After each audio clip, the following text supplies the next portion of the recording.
You ready? Let's Jump in get these it. 1 o'clocks. Let's go. Ritter. Ritter and Washington how? Commanders 2-3 going into Atlanta Falcons, who are 3-2. Atlanta's a 2.5 point favorite here at home. Last week, Washington bad, ugly loss to Chicago, got beat up on a game that they probably kind of matched up well on, but Charlie called it just talent for talent. Chicago outmatched them. Atlanta, tough battle with Houston, but they ended up pulling off the W there. So both teams both play well, and both teams can play bad, depending on who they're facing here. So, how do you think these guys match up there, Charlie? Um, Ritter's undefeated at home in the pros and in college. I think I definitely like the points going to the Commanders, and I think I'm going to take the Commanders for the dub. Um, it's tough separating these two teams. I kind of just throw out that Chicago game. I think, again, like when we were talking about it last week, I don't think the Bears quite as bad as what they've looked like this season.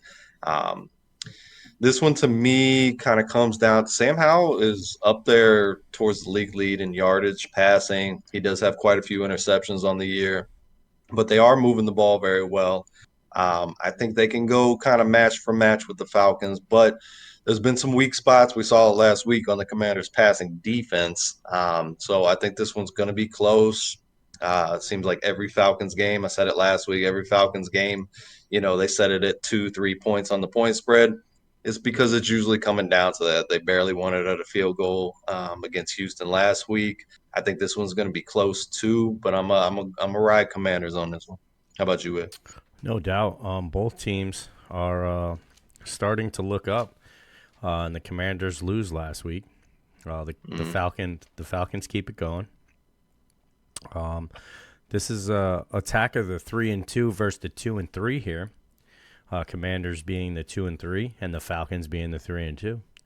I think that this Falcons defense is flying under the radar pretty low here. And I don't think anybody's really accounting for how good that defense is, considering they lost 2 games, but the 2 losses they've lost, they only let up 23 points in both of the games. So, irregardless to all the other games that they won, only one team has scored more than 23 points on them, and that was Green Bay.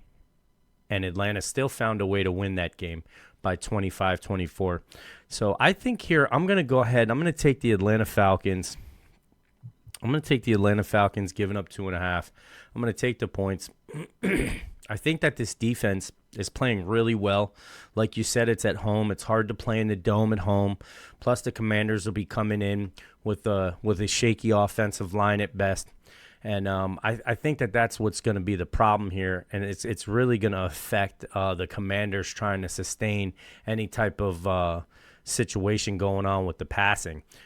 Sam Howell's done pretty well, but I think that offensive line is really going to struggle against this D line. And I'm not saying that the Commanders doesn't have a defensive line, because we all know the 11 starters that they got on their defensive line, even though I think you can only start 5. It's 11. Count them out, people. That's how many first-round Yeah, draft they're going to picks. show up this week. It's just, are they going to show up and show out as the first-round draft picks that they were drafted at? I just don't know. And that Commanders defense has been struggling a little bit. They gave up 40 to the Bears, which is an offense that arguably is down there by the Giants, kind of like referring to not that good. So I'm going to say that what the Falcons did to that high-powered Houston offense a week ago, I think that they're going to just go ahead and make it hard for the Commanders to go ahead and score points. So I'm taking Falcons with the points here. I don't know. How do you feel, Brave? It's good point there. For me, looking at these games, I look at Atlanta. I look who they face. The teams that are above average defenses with hot shots on the edge. Detroit with Aiden Hutchinson, Jacksonville with their Josh Allen. Both of them got after the quarterback Ritter and gave him a lot of trouble. And Washington should have those guys there on the front line, given this Atlanta team trouble as well. And then I go over to the Washington football team. And the way their season's been going, they're like a Katy Perry song. They're hot, then they're cold. They're yes, then they're no. A little bit of everything. So For sure. Denver, they played well. Buffalo, they played bad. Philly, they played well. Chicago, they played bad. This week, they're going to play well. I'm going Washington Commanders. Give me Chase Young. Give me the other guy on the other side of the ball there, on the other side of the line. Giving Atlanta all the trouble and slowing down Bijan. I'm going Washington Commanders. Let's go. Usually Brady doesn't side with me, so I like it. I feel even better. Although Atlanta beats the teams that they're supposed to beat. I'm not sure where the Commanders fall into that category. And also, Atlanta's 3-0 this season when scoring over 20 points. Mm-hmm. So that's kind of their magic number. You hinted at the 2 losses, or that they're only giving up about 23 points a game. So it makes sense. And it makes sense why things have been tight for them just about week to week, too. Yeah, I mean, I just think that the offensive line of the Falcons is way better than the Bears. I mean, I don't know that you guys are going to argue that with me. And the Bears' offensive line allowed Justin Fields to only get sacked once. I don't know. Yeah, disappointing game. Where I worry about the Falcons is the fact of the receivers that the Commanders are going to bring into the game. They struggled against Jacksonville covering all their weapons. Commanders got weapons. There's no doubt about it. So that's the part that kind of like is an equalizer for me. And can Ritter sustain what he did last week? Because he looked pretty darn good last week. I gotta give hats off to him. He played a hell of a game last week.